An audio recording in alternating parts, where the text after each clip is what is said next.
Hi hello friends, welcome back to my channel. ಎಲ್ಲರೂ ಹೇಗಿದ್ದೀರಾ? I hope ಎಲ್ಲ ಚೆನ್ನಾಗಿದ್ದೀರಾ ಅಂದ್ಕೊಂಡಿದ್ದೀನಿ ಆ್ಯಂಡ್ ಚೆನ್ನಾಗಿರಬೇಕು ಕೂಡ.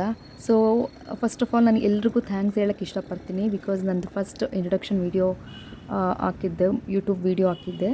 ಸೊ ಅದಕ್ಕೆಲ್ಲ ತುಂಬ ಒಳ್ಳೆ ರೆಸ್ಪಾನ್ಸ್ ಕೊಟ್ಟು ಬಂದಿದೆ ನಿಮ್ಮ ಕಡೆಯಿಂದ. ಹಾಗೆ ತುಂಬಾ ವಿಶಸ್ ಕಳಿಸಿದ್ದೀರಾ ಕಮೆಂಟ್ ಮೂಲಕ ಆ್ಯಂಡ್ ತುಂಬ ಖುಷಿ ಆಯಿತು. ಖಂಡಿತ ನಾನು ಇದನ್ನು ಎಕ್ಸ್ಪೆಕ್ಟ್ ಮಾಡಿರಲಿಲ್ಲ. ತುಂಬ ಸಪೋರ್ಟ್ ಸಿಕ್ತು ವೆರಿ ಫಸ್ಟ್ ವೀಡಿಯೋದಲ್ಲೇ ಆ್ಯಂಡ್ ಎಲ್ರಿಗೂ ತುಂಬಾ ಥ್ಯಾಂಕ್ಸ್. ಸೊ ಹೀಗೆ ದಯವಿಟ್ಟು ಸಪೋರ್ಟ್ ಮಾಡ್ತಾಯಿರಿ. ನಾನು ತುಂಬ ನಂಬೋ ದೇವಸ್ಥಾನಗಳಿಗೆ ಹೋಗ್ತಾಯಿದ್ದೀನಿ. ಸೊ ಫಸ್ಟ್ ಟೈಮ್ ಲೈಫಲ್ಲಿ ಯೂಟ್ಯೂಬ್ ಚಾನಲ್ನ ಸ್ಟಾರ್ಟ್ ಮಾಡ್ತಾಯಿದ್ದೀನಿ. ಸೊ ನನಗೆ ಒಳ್ಳೆ ರೆಸ್ಪಾನ್ಸ್ ಸಿಗಲಿ ಆ್ಯಂಡ್ ಒಳ್ಳೆ ರೀತಿ ನನ್ನ ಚಾನಲ್ಲು ಸಕ್ಸಸ್ಸನ್ನು ಕಾಣಲಿ ಅಂತ ದೇವರಲ್ಲಿ ಪ್ರಾರ್ಥನೆ ಮಾಡ್ಕೊಳ್ಳೋದಕ್ಕೆ ಆ್ಯಂಡ್ ಆಲ್ಸೋ ಲೈಕ್ ಎಲ್ಲ ಒಳ್ಳೆಯದಾಗಲಿ ಈ ಚಾನಲ್ಗೆ, ಯಾವುದೇ ಒಂದು ಪ್ರಾಬ್ಲಮ್ಸ್ ಇಲ್ದೇ ಅಂತ ದೇವರಲ್ಲಿ ಒಂದು ಪೂಜೆನ ಸಲ್ಲಿಸೋದಕ್ಕೆ ಹೋಗ್ತಾಯಿದ್ದೆ. ಆ್ಯಂಡ್ ನಾನು ಯಾವುದೇ ಕೆಲಸ ಸ್ಟಾರ್ಟ್ ಮಾಡೋಕ್ಕಿಂತ ಮುಂಚೆ ನಾರ್ಮಲಿ ನಾನು ದೇವಸ್ಥಾನಗಳಿಗೆ ಹೋಗೋದೊಂದು ಅಭ್ಯಾಸ. ಸೊ ಏನೇ ಒಂದು ಪ್ರಾಬ್ಲಮ್ಸ್ ಇರಲಿ ಅಥವಾ ಒಳ್ಳೆ ಕೆಲಸಗಳು ಮಾಡೋವಾಗ ಅಥವಾ ಏನೋ ಮನೇಲಿ ಒಂದು ಫಂಕ್ಷನ್ ನಡೆಯುವಾಗ ಹೋಗಿ ಒಂದು ದೇವಸ್ಥಾನಕ್ಕೆ ಹೋಗ್ತೀನಿ. ಸೊ ಅದೊಂದು ಪ್ರಾಕ್ಟೀಸ್ ನನಗೆ ಮುಂಚೆಯಿಂದನೂ. ಅದರೊಳಗೂ ಈ ದೇವಸ್ಥಾನಗಳು, ಈಗ ನಾನು ಏನು ಹೋಗ್ತಾ ಇದ್ದೀನಿ ದೇವಸ್ಥಾನಗಳಿಗೆ, ಅದಕ್ಕೆ ನಾನು ತುಂಬ ಫ್ರೀಕ್ವೆಂಟಾಗಿ ಅದಕ್ಕೇನು ಪರ್ಪಸ್ ಇಲ್ಲದೇ ಇದ್ದರೂ ಕೂಡ ನಾನು ತುಂಬ ಫ್ರೀಕ್ವೆಂಟಾಗಿ ಹೋಗ್ತಾ ಇರ್ತೀನಿ ನಾರ್ಮಲಿ. ಸೊ ಹಾಗಾಗಿ ಇದ್ರ ಬಗ್ಗೆನೇ ಒಂದು ವೀಡಿಯೋ ಮಾಡೋಣ. ಸೊ ಇಂಟ್ರೊಡಕ್ಷನ್ ವೀಡಿಯೋ ಆದಮೇಲೆ ಇದೇ ಒಂದು ಫಸ್ಟ್ ವೀಡಿಯೋ ಆಗಿರಲಿ ಅಂತ ಅಂದ್ಕೊಂಡು ಇಲ್ಲಿಗೆ ಬಂದೆ. ಸೊ ನಾನೀಗ ಹೋಗ್ತಾ ಇರೋದು ಇದು ಆಂಜನೇಯ ಸ್ವಾಮಿ ದೇವಸ್ಥಾನ, ಕಾರ್ಯಸಿದ್ಧಿ ಆಂಜನೇಯ ಸ್ವಾಮಿ ದೇವಸ್ಥಾನ ಅಂತ. ಇದು ಗಿರಿನಗರ ಏರಿಯಾದಲ್ಲಿರೋದು. ಸೊ ಆಲ್ಮೋಸ್ಟ್ ನಾನು 15 ಇಯರ್ಸಿಂದ ಇಲ್ಲಿಗೆ ಬರ್ತಾಯಿದ್ದೀನಿ. ನಂಗೆ ತುಂಬ ಇಷ್ಟವಾಗಿರೋ ದೇವರು. ಆಗಲೇ ಹೇಳ್ದಂಗೆ ನಂಗೆ ಎಲ್ಲ ದೇವ್ರೂ ಇಷ್ಟ. ದೇವನೊಬ್ಬ ನಾಮ ಹಲವು ಅಂತಾರಲ್ಲ, ಆ ಮಾತನ್ನ ನಾನು ತುಂಬಾ ನಂಬ್ತೀನಿ. ಬಟ್ ಆದರೂ ಕೂಡ ಒಂದು ಸ್ವಲ್ಪ ಜಾಸ್ತಿ ಫೇವ್ರೇಟ್ ಅನ್ನೋದು ಇರುತ್ತಲ್ಲ. ಏನಾದರೂ ಒಂದು ಸಿಚುಯೇಷನಲ್ಲಿ ಟಕ್ಕಂತ ನಮಗೆ ನೆನಪಾಗುತ್ತಲ್ಲ ಕೆಲವೊಂದು ದೇವ್ರುಗಳ ಹೆಸರು. ಸೊ ಹಾಗಾಗಿ ನಾನು ಈ ದೇವ್ರನ್ನ ಆಂಜನೇಯ ಸ್ವಾಮಿ ಮತ್ತು ರಾಘವೇಂದ್ರ ಸ್ವಾಮಿ, ವಿನಾಯಕ, ವೆಂಕಟರಮಣ ಸ್ವಾಮಿ, ಕೃಷ್ಣ, ಹೀಗೆ ನನಗೆ ತುಂಬ ದೇವ್ರುಗಳಿಷ್ಟ. ಸೊ ಹಾಗಾಗಿ ಇವತ್ತು ಇಲ್ಲಿಗೆ ಬಂದಿದ್ದೀನಿ. ಆ್ಯಂಡ್ ನಾನು ಇಲ್ಲಿ ಒಳಗಡೆ ಏನೂ ನಾನು ಶೂಟ್ ಮಾಡಲಿಕ್ಕಾಗಲಿಲ್ಲ. ಬಿಕಾಸ್ ಇಲ್ಲಿ ಕ್ಯಾಮ್ರಾ, ಮೊಬೈಲ್ ಫೋನ್ಸ್ ಏನೂ ಅಲೋ ಇರಲಿಲ್ಲ, ಏನು ಶೂಟ್ ಮಾಡೋ ಹಾಗೆ ಇರಲಿಲ್ಲ. ಹಾಗಾಗಿ ನಾನೇನೂ ಕ್ಯಾಪ್ಚರ್ ಮಾಡಲಿಕ್ಕಾಗಿಲ್ಲ. ತುಂಬ ಚೆನ್ನಾಗಿದೆ. ಮುಂಚೆ ಬೇರೆ ಕಡೆ ಇತ್ತು, ಇದು ಎಂಟ್ರೆನ್ಸ್ ಎಲ್ಲ ಬೇರೆ ಕಡೆನೇ ಚೇಂಜ್ ಮಾಡಿದರು. ಸೊ ಪೂಜೆನೂ ಬೇರೆ ಕಡೆ ನಡೀತಾ ಇತ್ತು, ಪ್ರೇಯರ್ ಹಾಲಲ್ಲಿ.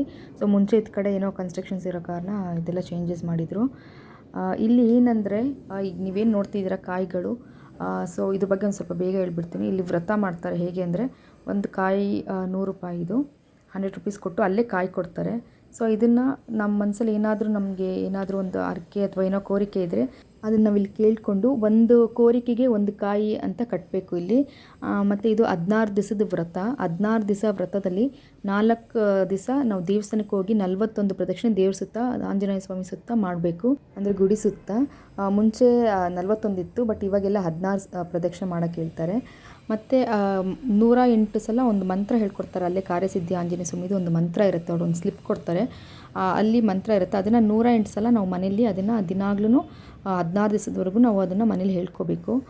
ಮತ್ತು ಇಲ್ಲಿ ಒಂದು ದಾರ ಕೂಡ ಕೊಡ್ತಾರೆ ಕೈಗೆ ಕಟ್ಕೊಳ್ಳಿಕ್ಕೆ, ಅದನ್ನು ನಾವು 16 ಡೇಸ್ವರೆಗೂ ಕಟ್ಕೊಂಡಿರಬೇಕು. ಆ್ಯಂಡ್ ಕಂಪ್ಲೀಟ್ 16 ಡೇಸ್ವರೆಗೂ ನಾನ್ ವೆಜ್ ಬಿಡಬೇಕು, ಅದು ಒಂದು ಇಲ್ಲಿ ರೂಲ್ಸು.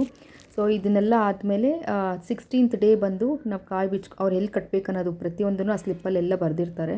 ಸೊ 16th ಡೇ ಬಂದು ನಾವು ಕಾಯಿ ಬಿಚ್ಕೊಂಡು ಅದು ಮನೆಗೆ ತೊಗೊಂಡೋಗಿ ಸಿಹಿ ಮಾಡಿ ನಾವು ತಿಂದು ನಾವು ನೇಬರ್ಸ್ಗೂ ಎಲ್ಲ ಕೊಡಬೇಕು. ಸೊ ಅಲ್ಲಿಗೆ ವ್ರತ ಕಂಪ್ಲೀಟ್ ಆದಂಗೆ. ನಾನು ಇದನ್ನು ತುಂಬ ಮಾಡಿದ್ದೀನಿ, ತುಂಬ ಸಿಚುಯೇಷನ್ಗಳಲ್ಲಿ ನಾನು ಮಾಡಿದ್ದೀನಿ. ಆ್ಯಂಡ್ ನನಗೆ ಖಂಡಿತ ಇದನ್ನು ನಾನೇನು ಅಂದ್ಕೊಂಡು ಮಾಡಿದ್ದೀನೋ ಅದು ಖಂಡಿತ ನೆರವೇರಿದೆ. ಸೊ ಹಾಗಾಗಿ ನಂಗೆ ತುಂಬ ನಂಬಿಕೆ. ಸೊ ನೀವು ಒಂದು ಸಲ ಟ್ರೈ ಮಾಡಿ. ಸಾಕಷ್ಟು ಜನಕ್ಕೆ ಗೊತ್ತು ಇದ್ರ ಬಗ್ಗೆ, ತುಂಬ ಟಿ ವಿಗಳಲ್ಲಿ ಆಲ್ರೆಡಿ ತುಂಬ ಜನ ಯೂಟ್ಯೂಬ್ಗಳಲ್ಲೂ ಮಾಡಿದ್ದಾರೆ ಇದ್ರ ಬಗ್ಗೆ. ತುಂಬ ಫೇಮಸ್ ಇದು. ಇದೇ ಒಂದು ದೇವಸ್ಥಾನ ಮೈಸೂರಲ್ಲಿ ಕೂಡ ಇದೆ, ಇದ್ರದ್ದೊಂದು ದೊಡ್ಡ ದೇವಸ್ಥಾನ ಇದೆ, ಇದೇ ಒಂದು ಬ್ರ್ಯಾಂಚು. ಅದು ತುಂಬ ಫೇಮಸ್, ಸಾಕಷ್ಟು ಜನಕ್ಕೆ ಈಗಾಗಲೇ ಗೊತ್ತಿರುತ್ತೆ. ಸೊ ನನಗೆ ಇದು ತುಂಬ ಇಷ್ಟವಾಗಿದೆ, ಹಾಗಾಗಿ ಇಷ್ಟವಾದ ದೇವಸ್ಥಾನ ಆ್ಯಂಡ್ ದೇವರು ಕೂಡ. ಹಾಗಾಗಿ ಇದ್ರ ಬಗ್ಗೆ ಒಂದು ವ್ಲಾಗ್ ಮಾಡೋಣ ಅಂತ ಮಾಡಿದೆ. ಸೊ ಯಾರು ಎಲ್ಲ ಬಂದಿರಲ್ಲ, ಗೊತ್ತಿರಲ್ಲ, ಸೊ ಅವರು ಎಲ್ಲ ಒಂದು ಸಲ ಬನ್ನಿ, ದೇವ್ರ ದರ್ಶನ ಮಾಡಿ ಆ್ಯಂಡ್ ವ್ರತ ಏನಾರು ಮಾಡೋಕ್ಕಾದರೆ ಅದನ್ನು ಮಾಡಿ ಅಂತ ಹೇಳೋಕ್ಕೆ ಇಷ್ಟಪಡ್ತೀನಿ. ಆ್ಯಂಡ್ ನಾನು ಆಗಲೇ ಹೇಳ್ದಂಗೆ ಇಲ್ಲೊಂದು ದಾರ ಕೊಡ್ತಾರೆ ಅಂತ ಹೇಳಿದ್ನಲ್ಲ ಕೈ ಕಟ್ಕೊಳ್ಳೋಕ್ಕೆ. ಸೊ ಅದನ್ನು 16th ಡೇ ಬಿಚ್ಚಿ ಇಲ್ಲೇ ದೇವಸ್ಥಾನದಲ್ಲೇ ಒಂದು ಬಾಕ್ಸ್ ಇರುತ್ತೆ, ಅದನ್ನು ಅಲ್ಲಿಗೆ ಹಾಕಕ್ಕೆ ಹೇಳ್ತಾರೆ. ಆ್ಯಂಡ್ ಕೆಲವರು ಹೀಗೆ ಮರಕ್ಕೆ ಕಟ್ಟಿ ಹೋಗ್ತಾರೆ, ಅದೇ ದಾರ ಅದು. ಸೊ ನಾವಿಲ್ಲಿ ಪ್ರಸಾದ ತಗೊಂಡು ನಾವು ಇಲ್ಲಿಂದ ನೇರ ರಾಘವೇಂದ್ರ ಸ್ವಾಮಿ ದೇವಸ್ಥಾನಕ್ಕೆ ಹೋಗ್ತೀವಿ. ಬಟ್ ಅಲ್ಲಿ ಟ್ರಾಫಿಕಲ್ಲಿ ಎಲ್ಲ ಸಿಗಾಕೊಂಡು ನಾವು ಹೋಗೋಷ್ಟೊಳಗೆ ಲೇಟಾಗಿ ಹೋಗುತ್ತೆ. ಹಾಗಾಗಿ ನಮಗೆ ದೇವ್ರ ದರ್ಶನ ಮಾಡೋಕ್ಕಾಗೋದಿಲ್ಲ ಅವತ್ತಿನ ದಿವಸ. ಸೊ ನೆಕ್ಸ್ಟ್ ಡೇ ಮತ್ತೆ ದೇವ್ರ ದರ್ಶನ ಮಾಡೋಕ್ಕೆ ಹೋಗ್ತೀವಿ ರಾಘವೇಂದ್ರ ಸ್ವಾಮಿ ದೇವಸ್ಥಾನಕ್ಕೆ. ಸೊ ನೆಕ್ಸ್ಟ್ ಡೇ ಹಂಗೆ ಮತ್ತೆ ಹೊರಟ್ವಿ ನಾವು ಸಂಜೆ ಒಂದು 7 ಗಂಟೆ 7:30 ಅಷ್ಟರೊಳಗೆ ಹೊರಟ್ವಿ ದೇವಸ್ಥಾನಕ್ಕೆ. ಸೊ ನಾವು ಆಲ್ಮೋಸ್ಟ್ ಹೋಗೋಷ್ಟೊತ್ತಿಗೆ ಮಹಾಮಂಗಳಾರತಿ ಆಗ್ತಾಯಿತ್ತು. ಸೊ ತುಂಬಾ ರಶ್ ಇತ್ತು ದೇವಸ್ಥಾನದಲ್ಲಿ.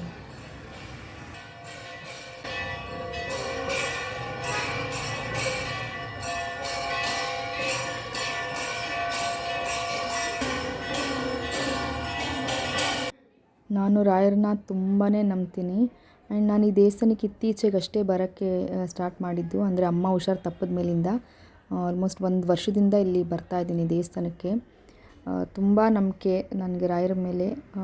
ಯಾಕಂದರೆ ಅದು ಅಂದರೆ ರೀಸನ್ ಕೂಡ ಹಾಗೇ ಇದೆ. ಲೈಕ್ ಅಮ್ಮ ಹುಷಾರು ತಪ್ಪಿದಾಗ ನಾವೆಲ್ಲ ತುಂಬ ನೋವಲ್ಲಿದ್ವಿ. ಸೊ ಆ ಟೈಮಲ್ಲಿ ನಾವು ಮಂತ್ರಾಲಯಕ್ಕೆ ಹೋಗಿದ್ವಿ. ನನ್ನ ಕಸಿನ್ ಸಿಸ್ಟರ್ ಅನಿತಾ ಅಂತ, ಅವರು ತುಂಬ ಹೇಳ್ತಿದ್ರು ರಾಯರ ಬಗ್ಗೆ. ಒಂದು ಸಲ ಮಂತ್ರಾಲಯಕ್ಕೆ ಹೋಗಿ ದೇವ್ರ ದರ್ಶನ ಮಾಡ್ಕೊಂಡು ಬನ್ನಿ ಅಂತಿದ್ರು. ಸೊ ನಾನು ಯಾವತ್ತೂ ಹೋಗಿರಲಿಲ್ಲ ಕೂಡ. ಆ್ಯಂಡ್ ನಮ್ಮ ತಂದೆ 45 ಇಯರ್ಸಿಂದ ಒಂದು ಸಲ ಹೋಗಿದ್ರಂತೆ. ಸೊ ಅದೇ ಫಸ್ಟ್ ಟೈಮ್ ಅಮ್ಮ ಹುಷಾರು ತಪ್ಪಿದ ಮೇಲೆ ನಾನು ಫಸ್ಟ್ ಟೈಮ್ ಮಂತ್ರಾಲಯಕ್ಕೆ ಹೋಗಿದ್ದು. ನಿಜ ಹೇಳ್ಬೇಕಂದ್ರೆ ಅಲ್ಲಿ ಹೋದ್ಮೇಲೆ ನಿಜ ತುಂಬಾ ಒಂಥರ ಪಾಸಿಟಿವ್ನೆಸ್ ಕ್ರಿಯೇಟ್ ಆಯಿತು ಎಲ್ರಿಗೂ. ಸ್ಪೆಷಲಿ ಅಮ್ಮನಿಗೆ ಏನೋ ಒಂದು ಧೈರ್ಯ, ನೆಮ್ಮದಿ ಮತ್ತು ಹುಷಾರಾಗ್ತೀವಿ ಅನ್ನೋದೇನೋ ಒಂದು ಪಾಸಿಟಿವ್ನೆಸ್ ಅನ್ನೋದು ತುಂಬಾ ಬಂತು. ಸೊ ಆವಾಗಿಂದ ನನಗೆ ರಾಯರ ಮೇಲೆ ತುಂಬಾ ನಂಬಿಕೆ ಮತ್ತು ಏನೋ ಒಂದು ವಿಶೇಷವಾದ ಪ್ರೀತಿ ಭಕ್ತಿ. ಮತ್ತು ನಾನು ಈ ದೇವಸ್ಥಾನಕ್ಕೆ ಬರೋದಕ್ಕೆ ಸ್ಟಾರ್ಟ್ ಮಾಡಿದೆ.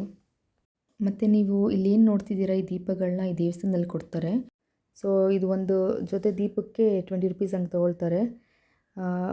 ಏನಾರು ಮನಸ್ಸಲ್ಲಿ ಕೋರಿಕೆ ಇದ್ದರೆ ಇದು ದೀಪ ಹಚ್ಚಿ ದೇವರಿಗೆ ಬೆಳಗಿ ಬರ್ತಾರೆ. ಸೊ ನಾನು ಇಲ್ಲಿಗೆ ಪ್ರತಿ ಸಲ ಹೋದಾಗ್ಲೂ ಕೂಡ ದೇವರಿಗೆ ದೀಪ ಹಚ್ಚಿ ಬರ್ತೀನಿ. ಸೊ ತುಂಬ ಇಷ್ಟ ನನಗೆ ಈ ದೇವಸ್ಥಾನ. ಸೊ ಹೀಗೆ ನಾನು ಫ್ರೀ ಟೈಮ್ ಇರೋವಾಗೆಲ್ಲ ನಾನು ದೇವಸ್ಥಾನಗಳಿಗೆ ಹೋಗ್ತಿರ್ತೀನಿ. ಸೊ ನಮ್ಮ ಮನೆ ದೇವ್ರಿಗೆ ಹೋಗೋದು ಮತ್ತು ಈ ಥರ ರಾಯರ ದೇವಸ್ಥಾನ, ಆಂಜನೇಯ ಸ್ವಾಮಿ ದೇವಸ್ಥಾನ ಇದೆಲ್ಲ ನಂಗೆ ತುಂಬಾ ಇಷ್ಟ. ಸೊ ಈ ಥರ ಸ್ಥಳಗಳಿಗೆಲ್ಲ ಹೋಗೋದ್ರಿಂದ ಏನೋ ಒಂಥರ ಕಾನ್ಫಿಡೆನ್ಸ್, ಒಂಥರ ಧೈರ್ಯ ಬರುತ್ತೆ. ಹಾಗಾಗಿ ನನಗೇನಾದರೂ ಏನೋ ಒಂದು ಪ್ರಾಬ್ಲಮ್ಸ್ ಇರಲಿ ಅಥವಾ ಏನಾದ್ರು ಒಂದು ಕೆಲಸ ನಾನು ಅಂದ್ಕೊಂಡಿದ್ರೆ ಆವಾಗೆಲ್ಲ ನಾನು ಓಡಿ ಬರ್ತೀನಿ ದೇವಸ್ಥಾನಗಳಿಗೆ. ನಿಮ್ಮಲ್ಲೂ ಸಾಕಷ್ಟು ಜನ ರಾಯರ ಭಕ್ತರು ಇರ್ತೀರ, ರಾಯರನ ಆರಾಧನೆ ಮಾಡೋರು ಇರ್ತೀರ. ಸೊ ನಿಮ್ಮ ಜೀವನದಲ್ಲಿ ಏನಾದರೂ ಈ ಥರ ರಾಯರದ್ದು ಒಂದು ಕೃಪೆ ಅಥವಾ ಏನೋ ಒಂದು ಇನ್ಸಿಡೆಂಟ್ ಇರುತ್ತಲ್ಲ, ಒಂದು ಪವಾಡ ನಡೆಯೋ ರೀತಿ, ಆ ಥರ ಏನಾದ್ರು ಇದ್ದರೆ ಅದನ್ನು ಹಂಚ್ಕೊಳ್ಳಿ. ಆ್ಯಂಡ್ ನಿಮಗೆಲ್ಲ ಬೇರೆ ದೇವರುಗಳು, ನೀವು ಭಕ್ತರಾಗಿರ್ಬೋದು, ಲೈಕ್ ಸಾಯಿಬಾಬಾ ಇರ್ಬೋದು, ಆಂಜನೇಯ ಇರ್ಬೋದು, ವೆಂಕಟರಮಣ ಇರ್ಬೋದು, ಲಕ್ಷ್ಮಿ, ಈ ಥರ ಎಲ್ಲ ಸಾಕಷ್ಟು ದೇವರುಗಳಿರುತ್ತೆ. ಸೊ ನಿಮ್ಮ ಜೀವನದಲ್ಲಿ ನಿಮಗೆ ಇಷ್ಟವಾದಂಥ, ನೀವು ತುಂಬ ಪೂಜಿಸೋಂಥ ಆರಾಧಿಸೋಂಥ ದೇವರುಗಳು ಯಾರು, ಮತ್ತು ನೀವು ಅಷ್ಟು ಆ ದೇವರುಗಳನ್ನ ನಂಬೋದಕ್ಕೆ ಏನೆಲ್ಲ ಘಟನೆ ಸಾಕ್ಷಿಯಾಗಿರುತ್ತೆ ನಿಮ್ಮ ಜೀವನದಲ್ಲಿ ಅನ್ನೋದನ್ನ ನಿಮ್ಗೆ ಇಷ್ಟ ಇದ್ದರೆ ಶೇರ್ ಮಾಡ್ಕೊಳ್ಳಿ.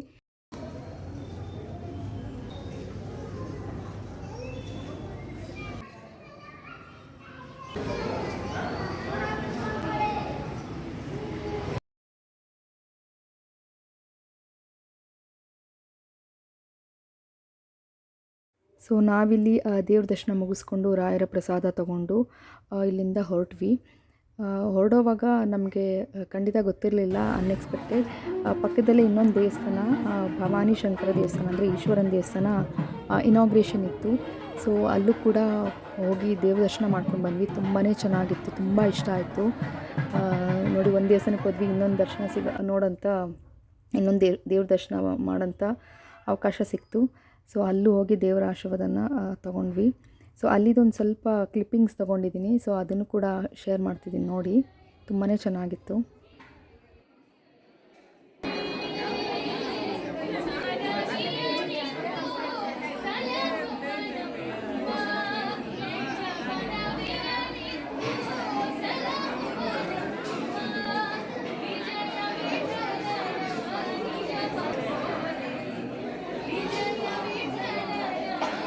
ಸೊ ನೋಡಿ, ಇದು ಭವಾನಿ ದೇವರು ವಿಗ್ರಹ, ಪಾರ್ವತಿ ದೇವರು.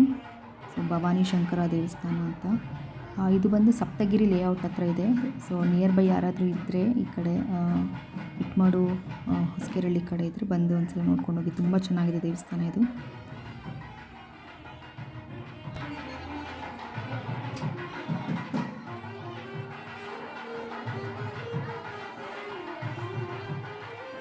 ಸೊ ಎಲ್ಲೆಲ್ಲೋ ಒಂಥರ ಹಬ್ಬದ ಕಳೆ ಇತ್ತು, ತುಂಬ ಚೆನ್ನಾಗಿ ಮಾಡಿದರು. ವಾಲ್ಗದವ್ರನ್ನೆಲ್ಲ ಕರೆಸಿ ತುಂಬಾ ಚೆನ್ನಾಗಿ ಏರ್ಪಾಡು ಮಾಡಿಸಿದ್ರು. ತುಂಬ ಇಷ್ಟ ಆಯಿತು. ಸೊ ಇದನ್ನೆಲ್ಲ ನೋಡಿಕೊಂಡು ನಾವು ಮನೆಗೆ ಹೊರಟ್ವಿ ಅಂತ ಹೇಳ್ತಾ ಈ ವಿಡಿಯೋನ ನಾನು ಇಲ್ಲಿಗೆ ಮುಗಿಸ್ತಾ ಇದ್ದೀನಿ. ಸೊ ಈ ವಿಡಿಯೋ ಏನಾದರೂ ನಿಮ್ಗೆ ಇಷ್ಟ ಆಗಿದರೆ ದಯವಿಟ್ಟು ಲೈಕ್ ಮಾಡಿ, ಶೇರ್ ಮಾಡಿ ಆ್ಯಂಡ್ ಸಬ್ಸ್ಕ್ರೈಬ್ ಆಗಿ ನಮ್ಮ ಚಾನಲ್ಗೆ. ಆ್ಯಂಡ್ ಈ ವಿಡಿಯೋ ರಿಲೇಟೆಡ್ ಏನಾದರೂ ಕರೆಕ್ಷನ್ಸ್ ಬೇಕಿದ್ದರೆ, ನಾನೇನಾದರೂ ತಪ್ಪು ಮಾಡಿದರೆ ದಯವಿಟ್ಟು ಅದನ್ನು ಕೂಡ ಕಮೆಂಟ್ ಸೆಕ್ಷನ್ಲಿ ಹೇಳಿ. ಸೊ ದಟ್ ಮುಂದೆ ನಾನು ಹಾಕೋ ವೀಡಿಯೋಗಳಲ್ಲಿ ಅದನ್ನೆಲ್ಲ ನನಗೆ ಕರೆಕ್ಟ್ ಮಾಡ್ಕೊಳ್ಳಿಕ್ಕೆ ನಂಗೆ ತುಂಬ ಹೆಲ್ಪ್ ಆಗುತ್ತೆ. ಹಾಗೆ ನಾನು ಮತ್ತೊಮ್ಮೆ ನಿಮ್ಮೆಲ್ರಿಗೂ ಧನ್ಯವಾದಗಳನ್ನ ಹೇಳೋಕ್ಕೆ ಇಷ್ಟಪಡ್ತೀನಿ. ಬಿಕಾಸ್ ನಾನು ಆಗಲೇ ಹೇಳ್ದಂಗೆ ನನಗೆ ವೆರಿ ಫಸ್ಟ್ ವೀಡಿಯೋಗೆ ನೀವು ತುಂಬಾ ನನಗೆ ಸಪೋರ್ಟ್ ಮಾಡಿದ್ದೀರಾ. ಆಲ್ಮೋಸ್ಟ್ ನನಗೆ 100ಕ್ಕೂ ಹೆಚ್ಚು ಸಬ್ಸ್ಕ್ರಿಪ್ಷನ್ಸ್ ಬಂದಿದೆ ಈಗಾಗಲೇ. ಸೊ ತುಂಬಾ ಖುಷಿ ಆಯಿತು. ಖಂಡಿತ ನಾನು ಇದನ್ನು ಎಕ್ಸ್ಪೆಕ್ಟ್ ಮಾಡಿರಲಿಲ್ಲ. ಸೊ ಹೀಗೆ ದಯವಿಟ್ಟು ನನ್ನನ್ನು ಇನ್ನು ಮುಂದೆ ಕೂಡ ಹೀಗೆ ಸಪೋರ್ಟ್ ಮಾಡ್ತಾಯಿರಿ ಅಂತ ಕೇಳ್ಕೊಳ್ತಾ, ನಿಮ್ಮೆಲ್ಲರ ಸಪೋರ್ಟ್ ಆ್ಯಂಡ್ ದೇವ್ರ ಆಶೀರ್ವಾದನೂ ಕೂಡ ನಮ್ಮೆಲ್ಲರ ಮೇಲೆ ಇರಲಿ ಅಂತ ಕೇಳ್ಕೊಳ್ತಾ ಈ ವಿಡಿಯೋನ ಇಲ್ಲಿಗೆ ಎಂಡ್ ಮಾಡ್ತಾಯಿದ್ದೀನಿ. ಎಲ್ರಿಗೂ ಥ್ಯಾಂಕ್ಸ್. Take care.